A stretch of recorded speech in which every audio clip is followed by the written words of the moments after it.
میری بہنیں اگر ہیں تو سنو، آج تمہیں خوش کر دیتا ہوں، اگر تمہارا پتی تمہیں پورا خرچہ نہیں دیتا ہے تو تم اپنے پتی کی جیب سے اتنا پیسہ اس کو بتائے بغیر لے سکتی ہو جتنی تمہیں ضرورت ہے۔ معاف کیجئے گا، 150 روپے ساڑی کی ضرورت ہے تو 3000 مت لینا۔ میں یہ باتیں بہت کم بتاتا ہوں، اس لیے کہ ایک جلسے میں ہم اپنی بیوی کو لے کر گئے تھے اور وہاں ہم نے یہ بتا دیا، دوسرے دن میری ہی جیب سے 5000 غائب ہو گئے، تو اس لیے تھوڑا ڈر لگتا ہے، عورتیں ناجائز فائدہ اٹھانے لگتی ہیں۔ پھر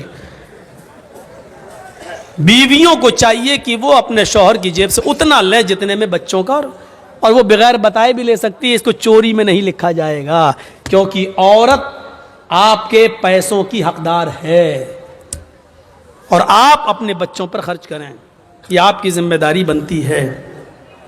بہت زیادہ نہیں، بالکل کنجوسی بھی نہیں۔ اب آدھا کلو گوشت کی ضرورت ہے، آپ 250 گرام لا کے دینا، اتنی پکا چل، یہ بھی نہیں خرچ کیجیے۔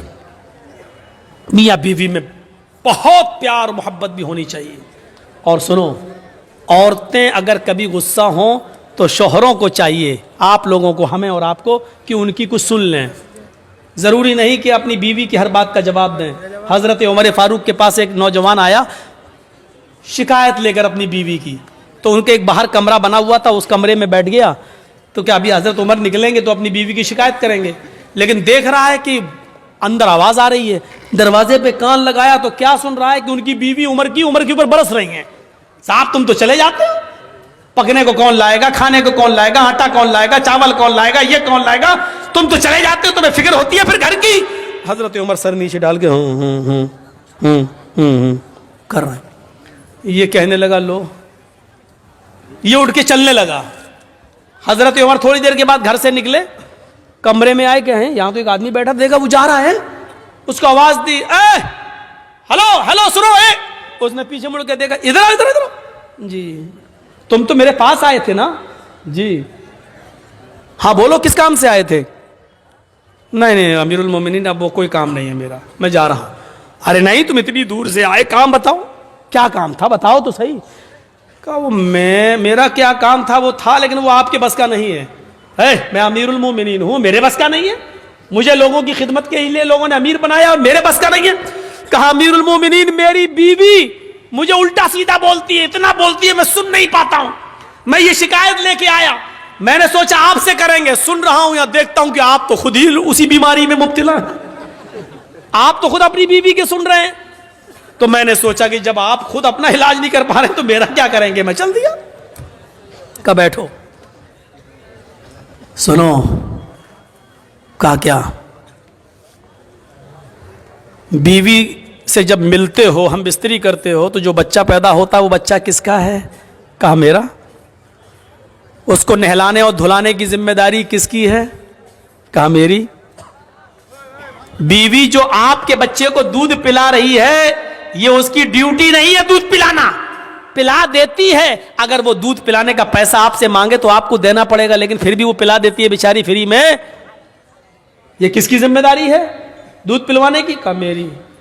کہا یار جب وہ ہمارے بچے کو نہلا دیتی ہے، دھلا دیتی ہے، لیٹرین کرا دیتی ہے، اس کی گندگی کو صاف کر دیتی ہے، اس کو دودھ پلا دیتی ہے، کھانا پکانے کی ذمہ داری بھی بیوی کی نہیں ہے؟ مولانا صاحب یہ کیا بیان کر رہے ہو؟ گھر کا کہیں الٹا سیدھا نہ ہو جائے معاملہ گڑبڑ۔ یقین مانیے جب آپ کا نکاح ہوتا ہے تو آپ سے کہا جاتا ہے کہ آپ کا نکاح فلاں فلاں کی بیٹی کے ساتھ اتنے روپے مہر کے عوض علاوہ نان نفقہ آپ کے ساتھ آپ کے نکاح میں دیا جا رہا ہے، کہ آپ نے قبول کیا؟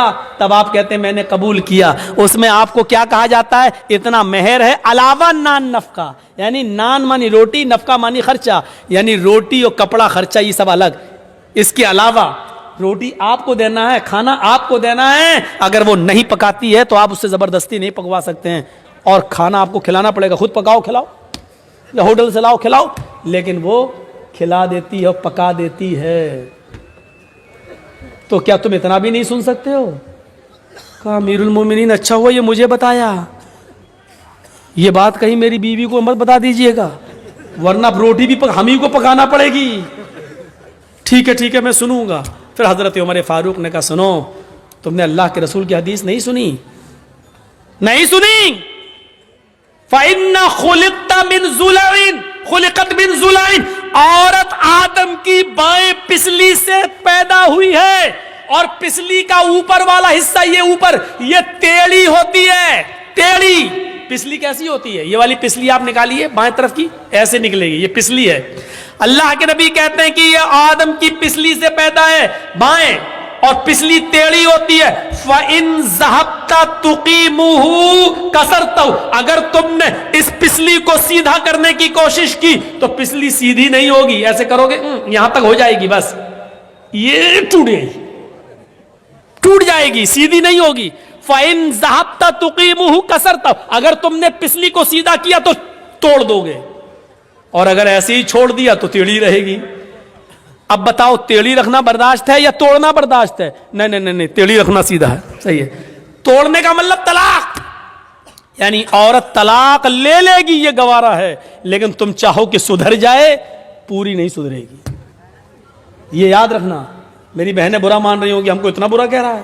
میں کیا کہہ رہا ہوں, اللہ کے نبی نے فرمایا, اللہ کے رسول کو بھی سننا پڑتی تھی. ایک بار حضرت عائشہ صدیقہ ناراض ہو گئی اور اللہ کے نبی کھجور لے کے ان کے پاس بیٹھے, عائشہ کھاؤ, اور وہ ناراض ہے, کہتی نہیں کھاؤں گی, بھوک نہیں ہے. چہرہ پھیر لے. اللہ کے رسول ادھر آ گئے, جہاں چہرہ تھا ان کا ادھر آ گئے. ہم لوگ ہوتے تو کیا کرتے؟ کھاؤ, لو, نہیں کھائیں گے, چہرہ ایسا کر لیا, نہیں بھوک نہیں. کھا رہی کہ نہیں کھا رہی, نخرے دکھا رہی ہے, کھا, ایک تو منا رہا ہوں. ہم لوگ ادھر نہیں جائیں گے. اللہ کے رسول نے ادھر آ گئے, کھاؤ عائشہ کھاؤ. میں نے کہا نا مجھے بھوک نہیں ہے, پھر چہرہ گھما لیا. آپ پھر ادھر آ گئے, عائشہ نہیں, زیادہ نہیں, چلو کھاؤ, غصہ تھوکو, بسم اللہ, اللہ کے نام سے شروع کرو, چلو اللہ کا نام لو, کھاؤ. حضرت عائشہ بھی جانتی تھی زیادہ نہیں کہلوانا چاہیے. 2 بار کہلوایا, تیسری بار موقع نہیں دیا, لیکن طنز مار دیا. کھجور اٹھا کے کہتے کھاؤ, ایسے بسم اللہ, اللہ کا نام لے کے کھاؤ. اس سے پہلے کہ میں اپنے باپ کا نام لے کے کھاتی تھی, اللہ ہی کا نام لے کے کھاتی تھی, یہ کہا اور کھانا شروع کر دیا.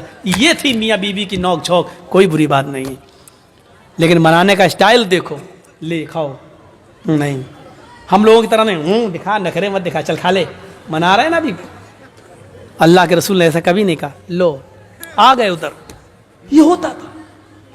حضرت عمر نے کہا, اگر اللہ کے نبی نے کہا اگر تم اس کو سیدھا کرو گے تو ٹوٹ جائے گی, اور ایسے ہی چھوڑ دو گے تو ٹیڑھی رہے گی. یعنی کچھ ٹیڑھا پن منظور کر لو, عورت کے اندر کچھ کمیاں ہیں برداشت کر لو, لیکن سیدھا کرنے کی کوشش کرو گے تو ٹوٹ جائے گی, طلاق ہو جائے گی.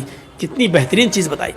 وَأَنفِقْ عَلَىٰ عَيَالِكَ, اپنے بیوی بچوں پر خرچ کرو حیثیت کے مطابق, استطاعت کے مطابق. عورت کو بھی چاہیے کہ اپنے شوہر کی معاملہ دیکھے, بیچارہ بزنس کرتا ہے یا رکشہ چلاتا ہے یا مزدوری کرتا ہے, اسی حساب سے وہ اپنے شوہر سے اپنے خرچ کا مطالبہ مانگے, زیادہ مطالبہ وہ نہ کرے. یہ کتنی چیزیں ہو گئیں؟ 8. اور 9ویں چیز, ہاں یہ تھوڑی سی سخت ہے, وَلَا تَرْفَعْ عَنْهُمْ عَصَاكَ عَدَبًا, اپنے بیوی اور بچوں کے اوپر سے ڈنڈا مت اٹھاؤ.